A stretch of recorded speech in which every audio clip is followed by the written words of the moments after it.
How's it going, everyone? Welcome to my series, How to Be a Millionaire in New World. The series in which I will start with a fresh account and take you all along with me as I try various money-making methods until I reach the New World coin cap of 1 million gold coins. But first, please consider giving the video a like and subscribing to the channel with notifications on so you'll be notified whenever a new episode goes live. Now, let's go make some money. If you missed episode 3, I'll have that linked in the top right and video description, so go check it out first to get caught up to where we left off. Last time out, we spent some time questing and finally hit max level. Then, we went on to test out some endgame gold making methods and added a ton of coins to the cash stack.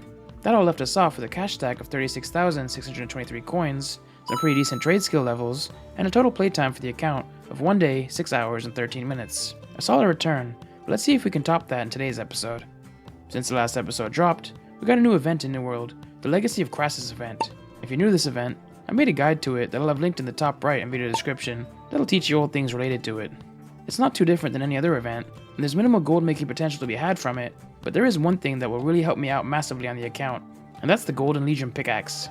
In my server, getting a 700 gear score pickaxe will cost a minimum of 25,000 gold, but thanks to this event, I can get one for free, just for a couple of boss kills, and its perks are almost best in slot. The only perk I'd change out would be Azoth Extraction, but Gathering Alacrity. So, the plan was set, and the grind began. 3 kills with the world bosses for this event every day, till I got the pickaxe I was after. Plus, there's some pretty decent gear in there as well I could possibly use in the future. Roughly 30 minutes later, I had 3 event crates to open and see if I could get any of the unique rewards I was after. The first 2 crates brought no uniques, but on crate number 3, miraculously, every single unique event item was given to me all at once. This must be a bug of sorts, but I'm not going to complain about it, as it saved me a massive amount of time. Not only did I get the epic new pickaxe for the account, but I got the Cyclops statues as well, and even a decent pair of 710 boots. But with my new pickaxe and gear equipped, it was time to decide on what to work towards next. Since all of the event gear was medium and heavy, and I wanted to stay in light gear for the dodge roll, I decided to hunt down the Featherweight artifact next, to not only get another great piece of gear, but to also be able to use the event gear I had already gotten. This is because Featherweight has no weight to it, so you can wear other heavier pieces around it without leaving the light category. Featherweight is also one of the easier artifacts to get, even if you only play solo, so this would be an easy task to knock off. If you're looking to get the Featherweight as well, there'll be a video in the video description on how to best go about getting it. But this was just part 1 of my plan. The end goal was to be able to efficiently run globs as a money-making method. If you've never done this before, it might sound strange, but essentially, it's just mob farming for items called Globs of Ectoplasm, which can net you some decent profits on the trading post. Again, I have a guide on how to best go about this method that I'll have linked now, if you wanted to check it out, but I'll also go over how I went about it on this character now. The reason I chose globs is because I enjoy the interactiveness of mob farming. Plus, this method's gold per hour numbers can be boosted significantly by all of the ore around the area I farm in.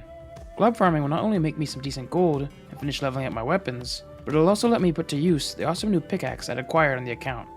But with my gear being what it is, I didn't quite feel confident enough yet to solo globs, so I headed on off to gear up a bit first. First up on the list, I had to grind through the Brimstone Sands main story quest so I could unlock the Elysian Wilds and start farming for Featherweight. It was a pretty hefty questing grind, but I made some decent gold from it along the way from the quests, and all the very lucrative chests all over Brimstone Sands as well. I also figured, while I was here questing, I might as well unlock heart runes and get the Cannon Blast heart rune, as that'll help with the mob farming a ton later on. I also did a couple more kills in the Crassus event every once in a while as well, just to have more gear options once I got the Featherweight, and when I would come across an area with faction quests in it, I get that done too, to slowly get my faction rank up for future methods and for the 3 daily bonus gold missions. But eventually, I was all done with Brimstone, so I made the long trek over to Fungal Ridge in the Elysian Wilds and began the Featherweight grind. Even with my low level gear, this boss was easy enough to solo, except when he spawned with Fire Resist, and for the first kill, I even had someone along with me to help with the grind. After my first 2 kills, I was left with nothing to show for it. Kill number 3 got me a decent helmet, but still, no Featherweight. Kill 4 saw me get literally nothing. And then, my luck finally turned around on kill number 5, seeing me get the Featherweight artifact to drop after roughly 30 minutes of grinding. From there, I went ahead and quickly knocked out all of the Featherweight's artifact missions, as they were just easy kill quests around the Elysian Wilds, so I could unlock its perks, and that put me one step closer to being glob ready. Before I head on over to get globbing, I just wanted to first improve my fire staff a bit, as that'll significantly improve my damage numbers, so I headed to the first place I could think of to get an easy 710 gear score weapon, and that was the Well of Fortune.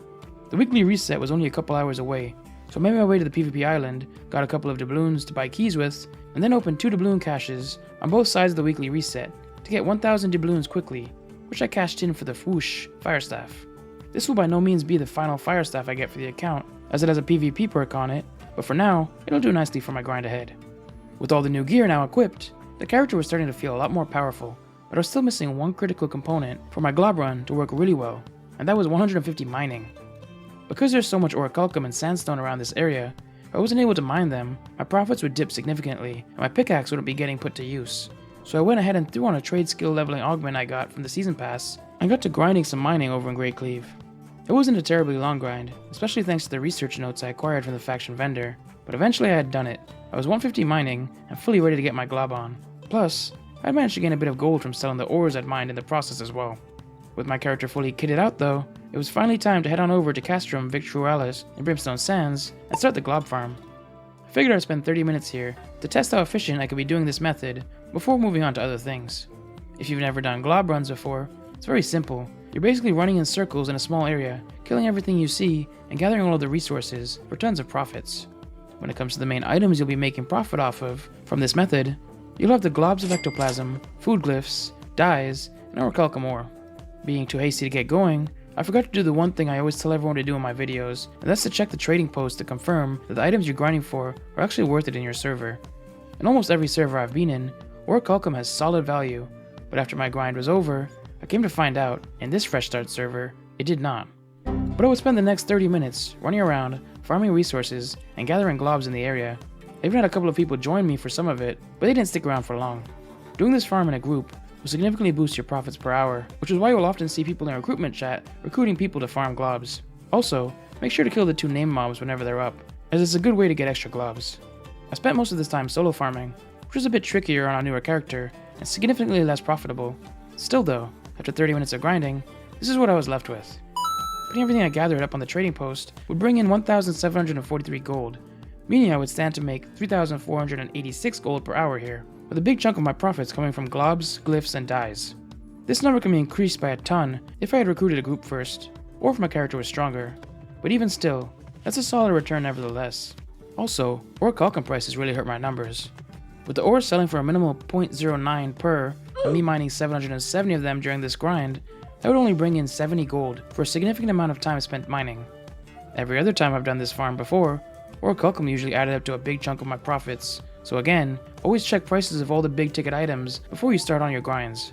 If orichalcum isn't worth much in your server, maybe avoid it altogether and spend more time focusing on the mobs. If it has value, or you want to level your mining, you can go ahead and grab it. You could even play the long profit game and use it just for XP if you're already max mining level to get aptitude reward crates in hopes of getting mining trade skill gear that you can then sell on for major profits if they have value in your server. The decision is yours, but always make sure to check ahead of time as it'll save you the embarrassment later on. With a little more money in the bank, I figured I'd invest it into another tool to open up some more future making money methods, and 625 logging axes seem to be selling for a decent price, so I picked up a nice new axe, which I plan on using in the next episode to make some gold with a logging skill. Plus, I've been saving some daily cash stacks as well that I'd rip open to end the episode off with, bringing in an easy 1,800 coins worth of profit. So, by the end of episode 4, after selling what I had acquired from the Brimstone questing, we settled on an impressive cash stack of 48,199 coins. We finally got some solid gear, including an artifact, we unlocked our heart rune ability, and we made some major gains to our trade skill levels as well. A significant jump from episode 3, seeing the character feel a whole lot more powerful, and an additional 11,576 coins being added to the cash stack. The total playtime also rose to 1 day, 16 hours and 7 minutes, which is a massive 9 hours and 54 minutes of playtime this time out. That means I was roughly making 1,100 gold per hour this episode, which isn't as much as last episode's 1,600 per hour, but it's still a solid return, especially considering how much of that time was spent questing to gear up, and how many sell orders I still have up that are trying to sell. Overall, a very successful episode. We finally feel powerful enough to solo some bosses, our cash stack is looking nice, we got a really epic new pickaxe and logging axe, and we can now consistently use the Glob method. For the next episode, I want to test out some logging methods, and maybe even some soloable bosses as well. Plus, I want to take you through my daily gold making routine as well in one of these episodes.